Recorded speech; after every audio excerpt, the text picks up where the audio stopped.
We begin this story not with a timeline, but with a feeling, a profound, primal feeling that anyone who has truly spent time alone in the deep, undisturbed wilderness understands it is the feeling of being watched. That unmistakable, icy prickle on the back of your neck when you know, logically, you are entirely alone. But intuition whispers that something is there. Something is waiting. The vast Appalachian woods, particularly the immense stretches across the Maine-Canada border, are not just forests of pine and granite. They are ancient, they are indifferent, and they keep their secrets close. When the sun dips low and the shadows grow impossibly long, the silence is not empty. The silence is heavy. It feels like a pressure, almost a vacuum, that swallows sound and light. Our focus today on Mystery Rift is a remote place called Chain of Ponds, Maine. The date, August 31st, 1975. A classic American Labor Day weekend. A seemingly perfect family weekend. Enjoying the final warm breath of summer at the Natani's campground. But for the Newton family, this peace was about to be obliterated by an event so jarring, so impossible.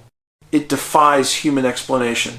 This case would swiftly become one of the most haunting and frustrating files in the extensive research of David Paulides, missing 411. It is the story of 4-year-old Kurt Ronald Newton, and what truly happened when the ancient, expectant silence of that northern forest decided it was time to break its own rules. We look at the profile and the location elements that scream anomaly. Chain of Ponds is truly remote.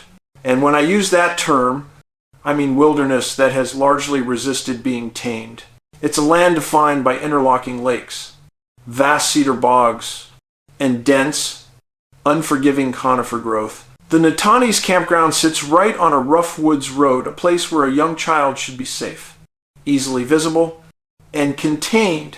This is the area Paulides calls a cluster point for unexplained vanishings. Kurt Newton was 4 years old, a typical, happy, bright boy who was full of the restless energy we see in so many of these missing children. He was just doing what any boy his age would do, playing with his big wheel tricycle. On that Sunday morning, he was dressed for a casual day in a blue sweatshirt with Manchester across the front, brown pants, and blue suede shoes. Nothing extraordinary. Nothing to mark him as different. His father, Mark, was preparing to run a very short errand. He was taking the family truck less than a mile down the woods road to a small dump site to dispose of trash and then collect some firewood. The father saw Kurt watching him from the campsite, and as the truck pulled away, Kurt, with the simple, focused intent of a 4-year-old, got onto his big wheel. He was going to follow his dad. Here is the moment the critical anomaly begins. The moment the wilderness held its breath and something shifted in the atmosphere. Mark Newton returns to the campsite in maybe 20 to 30 minutes. Having completed his short round trip, Kurt is gone. The immediate assumption is simple. A small child followed his father. The family immediately begins searching, focusing on that short, defined woods road leading to the dump. It's a distance of maybe 3/4 of a mile. It's a road, not dense forest. What they find is the big wheel. It is abandoned near the dump, about 1/10 of a mile short of the site itself.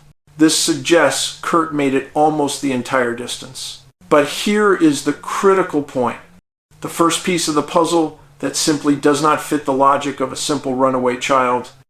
Kurt was 4 years old on a tricycle. His speed is extremely limited. His father was driving a truck. There is no logical, plausible way a father driving a truck would not have easily passed or seen a child on a big wheel on that narrow, one-lane woods road. Yet, the father drove the entire length of the road twice and saw absolutely nothing. Kurt, in that brief interval, seemed to have simply vanished from the very road he was traveling on. This sudden, inexplicable invisibility of the subject in an area where they should be easily visible is a terrifying, repeating theme in the cases I've documented for David Paulides. Missing 411. It echoes other cases where children near roads or visible trails simply step out of sight and are never seen again. It's the instant clinical removal of the victim. A powerful force was at play. The child, limited by his toy, was on an established route, yet the father, traversing the same route, missed him entirely. It is a spatial anomaly. The alarm went out, and the search that followed was monumental. Hundreds of people, game wardens, state troopers, military personnel, and eager volunteers converged on Chain of Ponds. This became one of the largest wood searches in Maine's history up to that point. They were searching a finite area for a very small profile. But what did they find? Nothing. Think about the harsh terrain.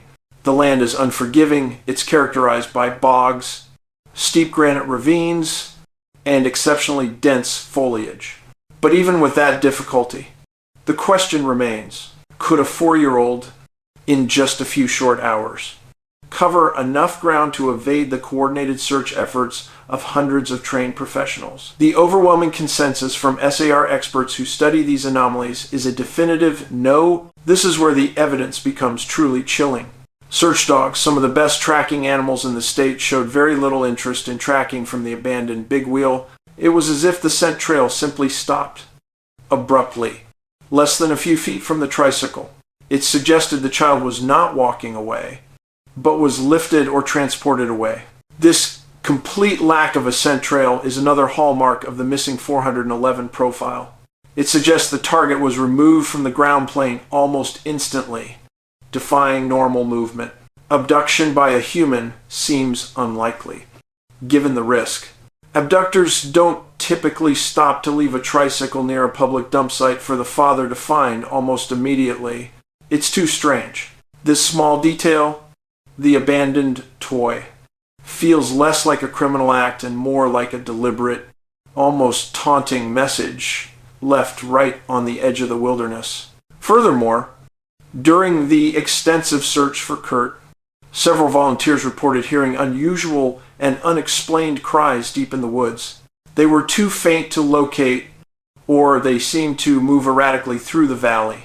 Were these the cries of a lost, desperate child, or were they something else, something mimicking human distress, drawing searchers deeper into the difficult, unyielding forest? This case feels less like the child was simply lost, and more like he was targeted and taken.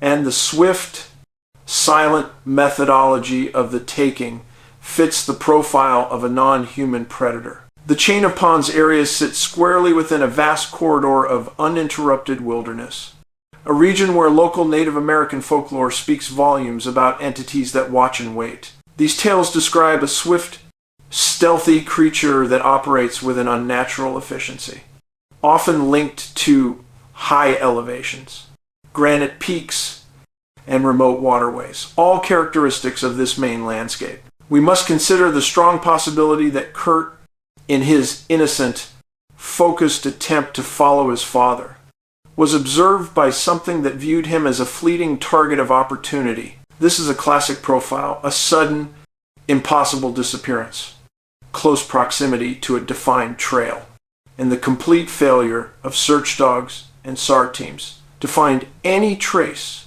The human element, of course, was investigated thoroughly. The family was cleared. Every local lead was chased. Every potential witness interviewed. The files are now cold. But the official conclusion remains what it always is. In a missing 411 case, no conclusive evidence of foul play, no trace, and zero explanation that satisfies the laws of physics or human behavior. We are left with the dark heart of the David Paulides, missing 411 research. We are left with the chilling realization that forces exist in our national forests and remote parks that defy our modern understanding of the natural world. Was Kurt lured by a curiosity unique to a 4-year-old? Did he encounter something ancient, something non-human, that selected him from the side of that woods road, something that watches us from the dark canopy, and occasionally reaches down and takes one of us away without leaving so much as a broken twig or a single confirming footprint? The chain of Pond's wilderness still stands. The forest there is still dense, still waiting, and nearly 50 years later, the silence surrounding the vanishing of Kurt Newton is still overwhelmingly heavy.